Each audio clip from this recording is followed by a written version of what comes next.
Let's see if it'll do it. Hello, everyone. Hi. Oh, it says, did it say I'm not live? I'm backstage. Okay, so I am trying to, let me see, go live. Let's see if it'll let me go live. Oh, but then it's just me going live and not Nina. Oh, I bet. I wonder how we can. Okay, so hello everyone out there on YouTube and Instagram, and that's where we're at, right? YouTube and Instagram. YouTube and Instagram. Hello everyone. This is Trauma Talks in Truth, and I am also streaming into our community. We have a community on the Circles platform, and I am the only one, I think, going live in the community's platform. So I'm not sure how this will work or if it's going to work at all. But I'm trying to figure out how to cross post. So just if you are watching this on the replay, I want to let you know that Nina and I have launched a platform or a community group where we will be offering a lot of things, actually, meditations, opportunities to build community with like-minded folks, places where I've done some channelings that have come through last couple days. I've dropped some channelings in. I'm gonna offer live readings, and then Nina's gonna offer some somatic work. Like, we've got lots of amazing things planned in this community, and you can find it if you're interested in joining that. I will drop that link. There is an application process where you have to apply to get in. And the reason is because I want to make sure that we're all coming from the same like-minded belief systems, so that we can ensure that we're keeping the space safe for everyone. Yeah. So we're excited about that. We're so excited. I'm so excited. Yes. Yeah. So let me see. Okay. So I am live in the community group. But I don't think you are, so they're just going to see me. I don't know how to make that work. Are you thinking I should try or just leave it like this for now? I don't know that you would be able to. So I think I'm going to go, two people go live at the same time. I think we can. I think it's just the way that we're set up right now. Okay. Because we're going through StreamYard here. So thank you all for your patience and hanging with us as we're trying to figure this out. Our topic for today, what's our topic for today, Nina? We're going to talk about power, personal power. Personal power. Talk about power. Why are we talking about this? I feel like we were talking before, and we were talking about taking your power back. And I know what comes up for me when I say personal power. What comes up for you, Isela? Oh my goodness, there's so much. I think, first of all, the term taking your power back, I think we all use it, but I think there's so many of us who never knew we had any power to begin with. Yes. Oh, I just get really excited when you said that. Yeah, we don't know. We don't know what we don't know. Yeah. And I just think of my childhood experiences. I felt powerless.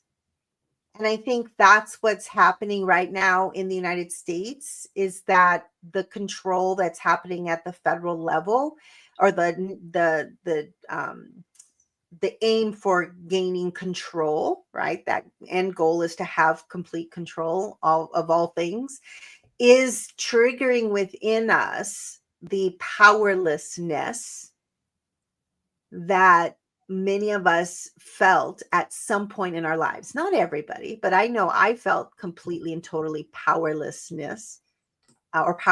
when I was growing up. Me too. Yeah. Same. Yeah. And so for me, that's what I think about. I didn't even know I had any power. What comes up for you, Nina? I'm having a little struggle because I lost our page. So bear with me, please. I can't see us. And I also don't want to like accidentally close the page. So I'll be right there. I promise. I don't know Okay, what's I'll keep happening. talking about power. You're talking about power. I'm so sorry. So our if you are on with us, by the way, and you're watching, I would your perspective and your idea about power is. For me, growing up, I felt powerless for, I would say, my entire until I left home. And the notion, I think the first time I ever heard take your power back was with one of my therapists. And I remember him saying to me, um, hold on, Pam just texted me. Oh, there's no place on YouTube for Pam to comment. So I have to figure out why. Thank you, Pam, for letting us know. Let me look on I mine. have to go through on my to see why we are unable to get comments from there. So I will look at that. Thank you for letting me know. So the notion of power for me, that like I said, my therapist it was the first time I'd ever heard there's the idea that I could take my power back. I'm like, what power are you talking about? Like, what do you mean I have choices? What do you mean that I have the opportunity to, God, something as simple? I will tell you, I will never ever forget this.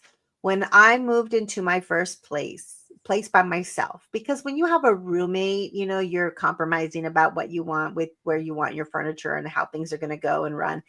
But the very first time I got my place with my husband, our apartment, and I remember like moving things, making things work, hanging pictures up. And I remember at some point stepping back and going, I can do whatever I want here. Like the realization that I can make my own choices and I don't have to seek permission. And for me, what I did, because of just my personality and my relationship with my mother, my personalities was such that I just did it, and I learned how to not get caught. And then, you know what I mean? I did things anyway.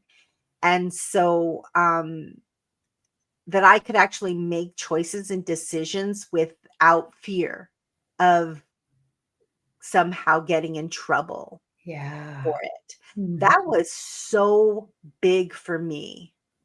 So big for me as a young adult. That's huge. Mhm. That's huge.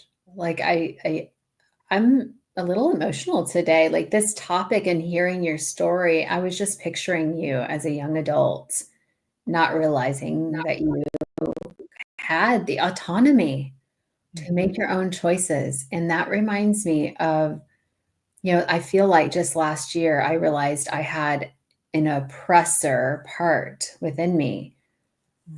And it's because, I grew up in this household where women are less than men.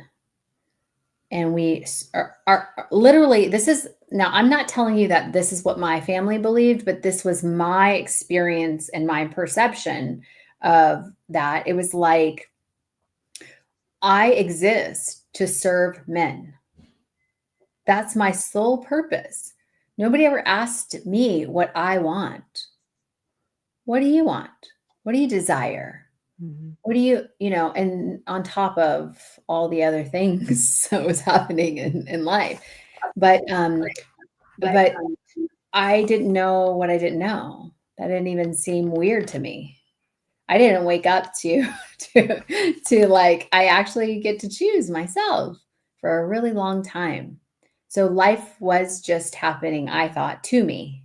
I Right. wasn't I didn't have this awareness that like, no, I'm creating a lot of this. I'm attracting things in my life because of my belief system and my nervous system. I just just like thought this is how life was supposed to be. Mhm.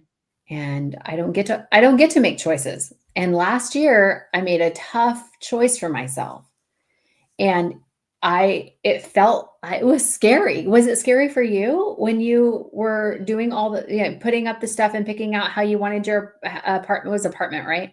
Mhm. How you wanted your apartment to look? Did it feel uncomfortable?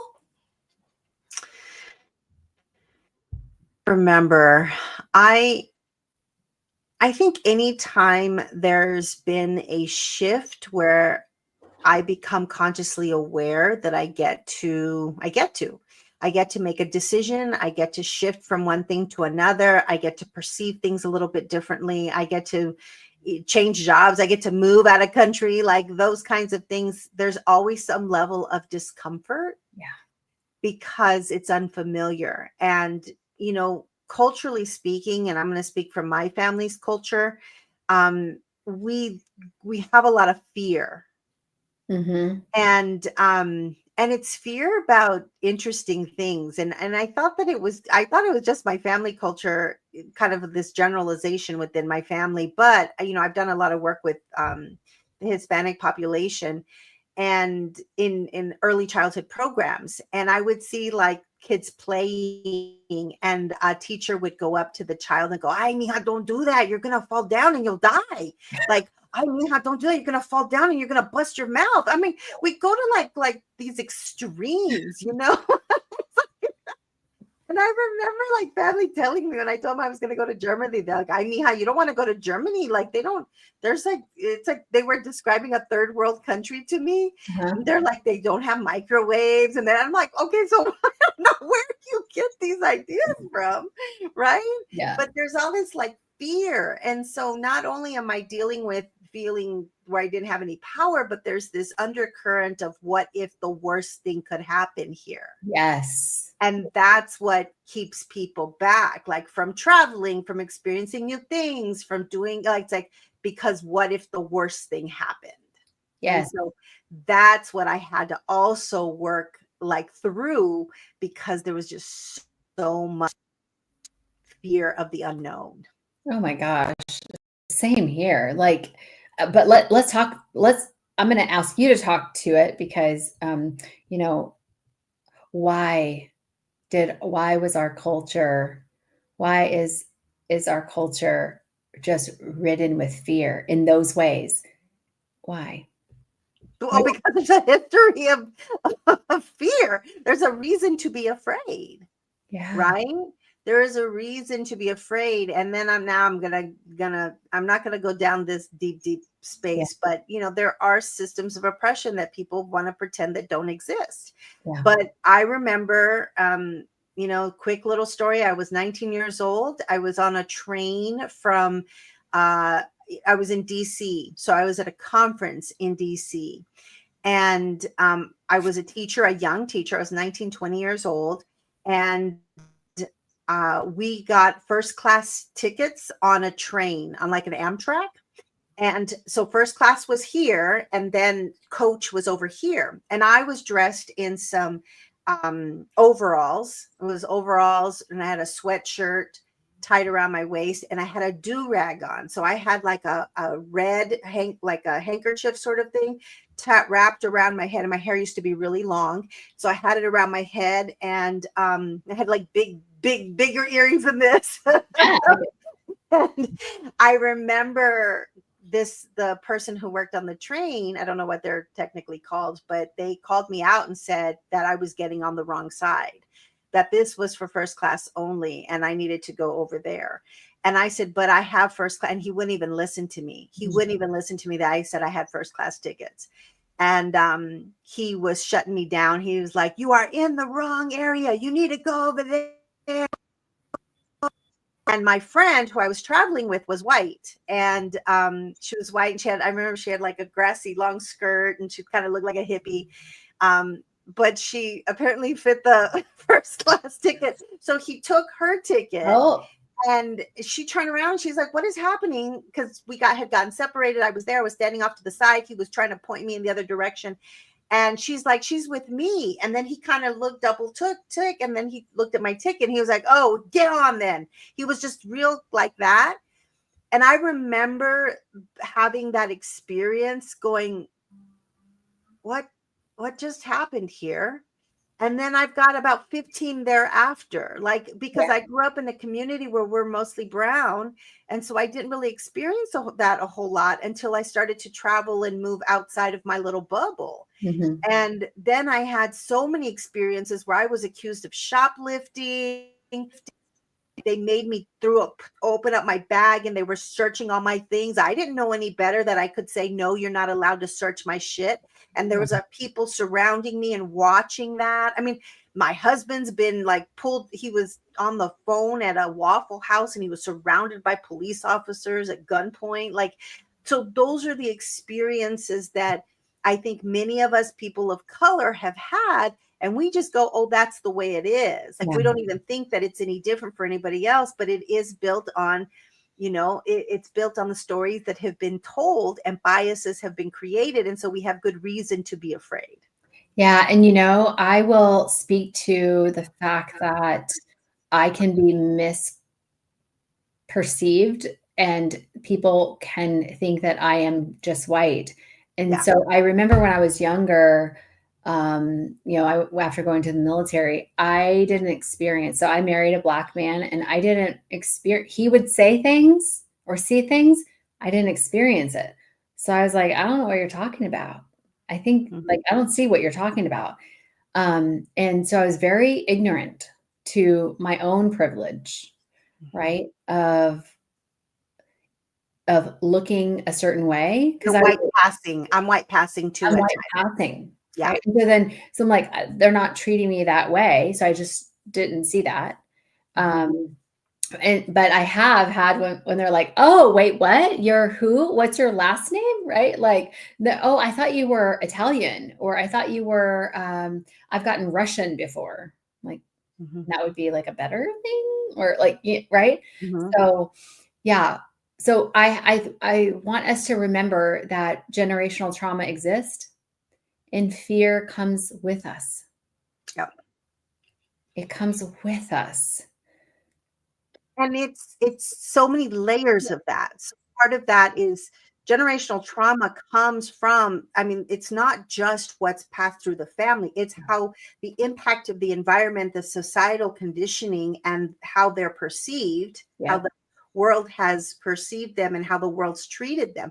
That plays a part in how, our upbringing and how we are raised and how we experience the world. So it's not just how your parents treated you, it's the societal impact of their experiences. There's so many layers to this, and so many people live in the space of being like not being aware of it. But yeah, there are reasons why, culturally speaking, many Latinos have reason to be afraid. Yeah. So what's coming to me is I want to talk about how do we take our power back? And I'm going to give you an example for myself from last week. So last week I was experiencing fear, and I really don't want to share the details of what it was about, but I think you'll resonate and people are listening. The way my body experiences fear is I have a freeze response. I freeze and I go into like what most people would think of as like, I just feel paralyzed. I'm procrastinating. I'm not doing the things that I want to do. So I started this year and I said there were two things that I've been procrastinating on for a long time. I mean, years. And I am not willing to let 2025 be over without me facing these things. And I started taking action in that area, and then I shut down. And that's fear, right? So that day I was kind of like in a procrastination and I feel a lot of upper back pain when I am shut down in a freeze response. So I was doing a lot of somatic practices to support myself, and I was in fear. But the next day I was really mad about the fear. I got mad at the fear. Like, what the F? I don't want fear to control my life anymore, kind of mad. And I am going to step into courage and I'm going to take one action today by 11 a.m. I will have this thing done. I literally had to get a little bit upset with the fear because Mhm. the fear was a story I had made up in my mind, but also it started in my body first, right? I had the shutdown before I even knew. And then the fear is like what you said, what's the worst thing that could happen here? And I'm thinking about the worst thing that could ever happen, and I'm paralyzed by it. Mhm. And so, for me, I had mentioned my brother had texted me about something else, and I told him, I'm feeling fear. And he said something about fear is not the absence of, I'm sorry, courage is not the absence of fear, but taking action, doing it anyway, or something similar to that. And I was like, yes, I'm taking action anyway. And we have to say, yes, I see you're afraid. And of course, you're afraid because of all the things that Isela and I just talked about. But then now, what are we going to do to support ourselves and really not hold ourselves back from speaking our truth, doing the hard things? Like, yeah, that's what I want to share, because we don't have to continue to let fear run our life, especially if it's, a story we're making up right now about the future that may or may not happen. Yeah. Let me tell you how I do it. Okay. Um, so it's actually the thing that I used to teach kids. So I use it for myself. Okay. Um, so I started to figure out like what shows up in my body, because I think that's one of the very first things that when we're starting to really connect. So this is all intellect and ego Yeah. all up here, right? It's our thinking space. It's also kind of how we connect, and when we're looking at our chakras, connect to our higher self, but we want to do that with our head space. And the lower part of our body is really our rooted system to this density, right? It's rooted into this to Gaia is usually how I see it, to Earth. And the heart is what bridges the two things. Mhm. Okay. But in order for us to get super connected to the heart space, we really have to learn how to pay attention to our bodies. Yeah. And so many of us are so comfortable staying in this space because it's a safe space. And we don't know like the sensations, like what happens when I'm feeling stressed. And everybody's different, right? Do you start breathing quickly? Does your throat close up? Do your hands get moist and sweaty? Like what happens to you? So for me, for a long time, it was figuring out, oh my goodness, my body's telling me things and I've just been ignoring it for a long time to keep myself safe. Obviously, like there are reasons why I did that. So sometimes when I'm feeling afraid, I get it in my gut. I feel it in my stomach, like my stomach starts to gurgle and kind of just feel twisted. And so when I start to have that sensation, I recognize that as fear. Okay, fear is creeping in. I reckon, and you don't always have to label it, but I'm comfortable with like being able to go, oh, I noticed that. Oh, I think that might be fear showing up for me. And then I do this thing that sounds a little silly, but I still do it. I notice, I put my hand on my belly and I kind of just focus my attention there. And then I go, I see you, fear. I see you, fear. I feel you, fear. And I just sit with it for a few seconds, sometimes a minute, 2 minutes. I feel you, fear. I see you, fear. I notice you, fear. And then I say, thank you for showing up for me. Mm.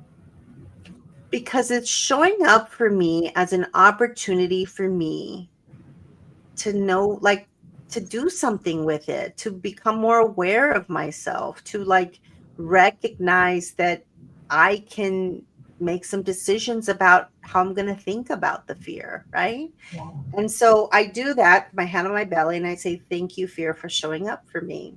And I just let myself sit there for a few seconds. It depends on the level of fear. Sometimes when I am in a place of paralysis where I'm just like, I can't do shit, right?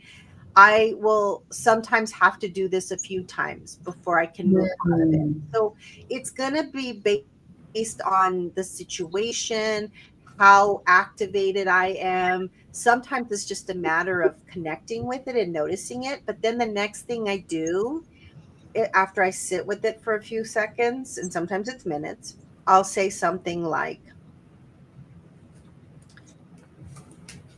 I'm trying to get in that space. I'll say something like, what would love want me to do right now? Or what would it feel like for love to show up instead of fear? Mm. So I have a question about bridging or inviting love in. Ah. And it's going to be different each time. There Mhm. isn't like a one way that I do it because it really is more intuitive than anything else. But the bottom line is, I want to invite love, which is my true essence. It's my connection to source. It is all that truly that there is an imagination of my current experience and the fear. Therefore, the fear is about projected uncertainty. That's what Mhm. fear is. Mhm. And so I invite love in and explore what that feels like. Mhm. I love that process. It's beautiful. And if you just kind of looking back at the process I did a very similar process that evening. But if you ever find yourself where, you have to work or you're doing Oh something yeah. or, and just try to make a mental note that or make a date with yourself to sit with that fear later. So you can like be with it and see it like Gisela is talking about. You may not be able to stop what you're doing right then and there. But like at 7 p.m. tonight, I'm going to sit with you. I'm going to recognize you. I'm going to feel you. Um, I kind of do a very similar process with exception of bringing inner child work into it with myself, right? Like, is this a 20-year-old self or 5-year-old self or whatever like Yeah. that? And then I like the invite love in. Mm-hmm.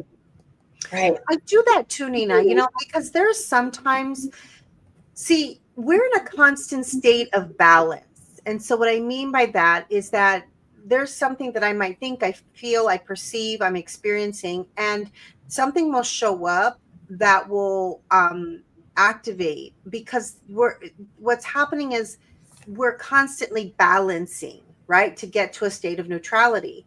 And so sometimes things will show up for us and we'll go boom like this. And then we have to go, okay, let me understand it. Let me be aware of it. Let me figure it out. Let me see what it means. And so that we can get back to that state of neutrality. And because that's really what this is about. It's the Yeah. balance of those two experiences, those polarities. And so for me, sometimes the fear is showing up as an activation from childhood. Yes. Yeah. Yeah. And so we're not always at the level in terms of our capacity to take that journey.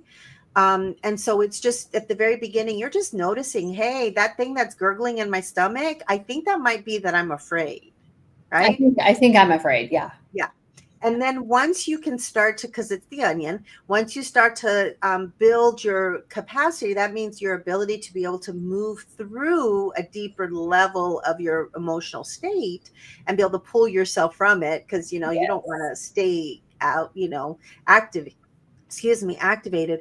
Then I will explore, where is that, at what age did that story become true for me? Yes. This is bringing me to why mindset work is often ineffective. It works really well if you're in a regulated state. So if you take anything from this, remember that we are reminding you of where fear is. It's not only in your mind, right? You have a body and nervous system, and if we ignore that and we try to, write down, okay, what am I thinking that's creating fear? Let me change my thoughts. That fear is not going to go anywhere. Yeah. You didn't really, you weren't with it. You didn't process it through. You didn't, so I think, we forget about that part. And I just want to really remind you from a place of love, because I spent a lot of time in my head trying to figure out, why am I so afraid all the time? And it was in my body. You remind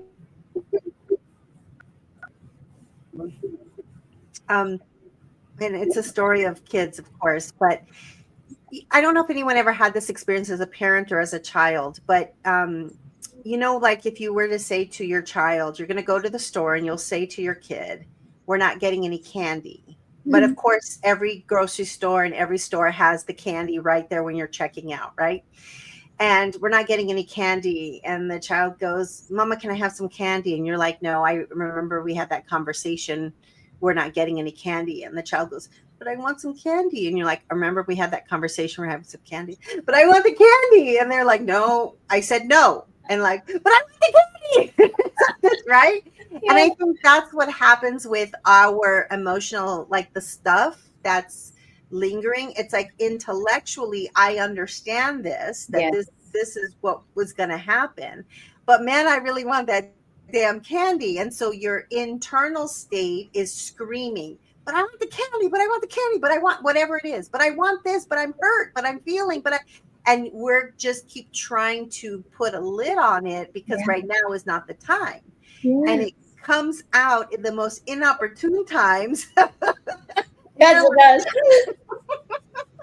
Like, I told you no. I told you no. And then what often happens, because I like to watch people, is like, just put the damn candy in the shopping bag. And then what have we learned, right? If I do it, then I explode. And then I don't know how to pull myself back in, right? So I'm kind of like crossing my metaphors there. But I think that that's kind of what happens is we feel it and we're like, shh, right? And I'm gonna kick my mind. You know, we do a lot of things to be able to set our mind right and get it on the right path. And this thing keeps coming up and keep coming up, and we keep shoving it down. And I will tell you that the egoic mind, and it's the ego. You don't have your own individual ego. It's the ego can drive the bus for a very long time. Yeah, they drove my bus for a really long time. Yeah. Okay, yeah. I want to walk us through a little exercise together. Okay. I want you to imagine that you're at a theme park. Okay. It's a water park, one of those water parks where there's like all these big slides, and you're with a child. You're an adult, you're with a child, and you're afraid of heights. You don't really like to go up those water slides because you're going to have an anxiety attack and you're going to just be panicking all the way. But you have a child and they're looking up to you and they really want to do it. You really want to do it. So now you're walking toward the biggest water slide because they want to go down the biggest, tallest water slide.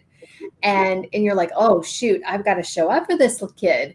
And so you're walking, and all of a sudden, you know, you start feeling in your stomach that gurgliness, and then your face is hot and your arms are hot and your breathing is shallow. You're breathing so fast, and they're so excited. And you're trying to play it off. You're like, yeah, we're going to have so much fun. And there is about 50 stairs that you've got to climb, and you're holding their hand and you're walking up, and you know what? All you can think of is like, oh my gosh, I got to keep it together for this kid. And all this heat, this bubble is coming up, and I'm feeling it because this is one of my stories that I experienced. And you're walking up with the kid and they start getting nervous. You're halfway up those 50 stairs and they're like, oh, I don't know if I want to go anymore. I think I want to turn back around. And you're like, what's wrong? You know? And they're like, I'm afraid. What if we fall off? What if we come out of the tube? And then you start saying, oh, what's going on with you? What's going on? Oh, but my stomach's hurting and I'm afraid. And then, and they're starting to like breathe really fast. And you start saying, oh, okay, let's take some deep breath together. I know you're afraid, but I know you really want to go on this water slide, don't you? You really do. Yeah, I really want to go. I know you're afraid, so let's take some deep breath together. And let's think about how fun it's going to be when we come off of there, right? So I just want you to notice that as I was sharing that, your brain doesn't know what's real and not real. Mm-hmm. So if your body was feeling what I was saying, and my body was, because that was my actual situation with my daughter when she was little, your body is needing to be noticed, to be witnessed, to be seen, like you saw the little child. Like, I know you're afraid, but I know you also want to do this thing, you know? So remember that your brain, just because it's coming up with the worst case scenario doesn't mean it's always true, but we can't nurture or soothe fear only from the level of the thoughts, right? By saying like, it's all going to be fine. Don't worry about it. You would never say like, don't worry, it's fine. Let's go. Just come on, You're right? okay. You're okay. We're going to do this, right? Mhm. So that's what I would say. That was Mhm. my own experience. And I back then didn't have the tools to regulate. So I just, guess what I did? I held on to the side of the inner tube, closed my eyes as hard as I could. And then when I got to the bottom, I opened it. And I didn't get to see my daughter enjoy herself at all because I was literally in panic and fear the whole time. That was my experience. I did not know that I could use breath or shake my body or any of those things. So that's my little exercise for our body and our brain. I didn't have the kid who wanted to turn around. Oh. Yours wanted to keep going? Yeah, and it just took me to, we went to Knott's Berry Farm, my sister, my kid, and I, and it was raining, and the park pretty much like shut down, and because it was raining, and then it stopped raining, and there was like 10 of us probably at the whole park, and so that meant she could get on the biggest ride ever. But I don't like them anymore like I used. No, I don't know if I ever really, I could tolerate some. Yeah. Did I experience fear with it? Yeah, there is some fear, but I really just get sick. Oh, yeah. Like I want to vomit kind of thing. But yeah, and so I just had the kid that worked there go on the ride with her. Oh, that's so good. Here, you take her. He went back. He went on. He was like 16 or 17. He kept going on with it with her. So as you're telling the story, like I get it, like from a reactive state, Yeah. and you're in this shut down space, and Mhm. you lose the opportunity to really be present. Because that leads me to the next thing that I want to say about power is your only point of power is in the present moment. Your only point of power is in the present moment.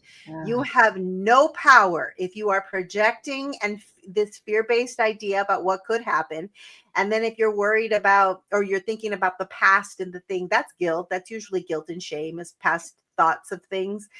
But projected forward is usually fear-based. And so there is no power in thinking there, and there's no power in going to the past. In the way that we're experiencing life right now, you can't go back and undo that or change it in any way. So your point of power is now. That's it. Mm. That's it.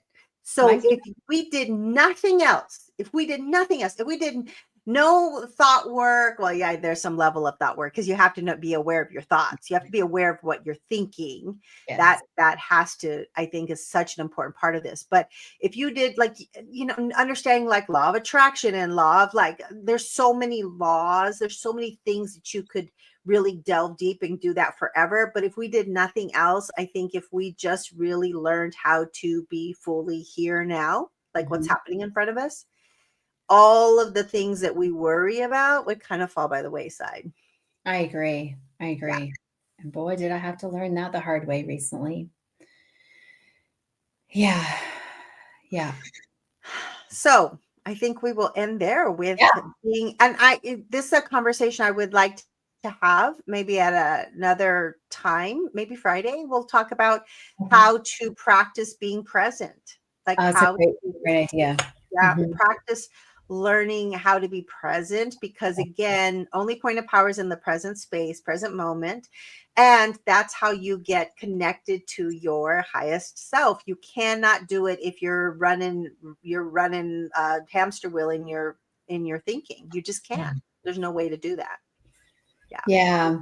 So if you guys want to connect with us more, Isela and I, don't forget, and if you are catching this at the end, we have a community that we've just recently opened. So you have an opportunity. Isela, are we able to drop the link in here?